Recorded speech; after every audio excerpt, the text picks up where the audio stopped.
Olá! No vídeo de hoje você vai aprender como fazer um lanche low carb delicioso que fica pronto em minutos, perfeito para qualquer hora do dia.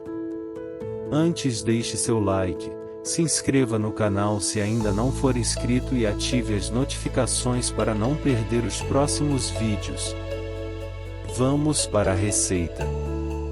Ingredientes: 2 xícaras de frango cozido e desfiado, 4 colheres de sopa de manteiga derretida ou azeite, 2 colheres de sopa de requeijão, 1 a 2 ovos, 2 dentes de alho amassados, 1 colher de chá de fermento em pó, mussarela ralada a gosto, queijo parmesão ralado a gosto, orégano a gosto.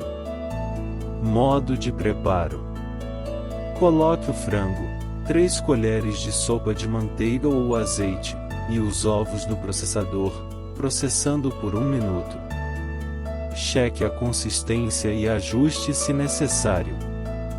Em uma tigela pequena, misture o alho, 1 colher de sopa de manteiga ou azeite e o requeijão.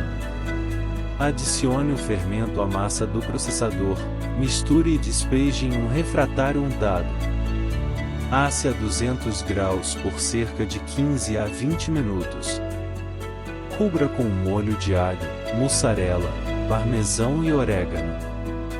Gratine a 180 graus por cerca de 5 a 10 minutos, retire do forno e sirva. Não esqueça de deixar o seu like e se inscrever no canal.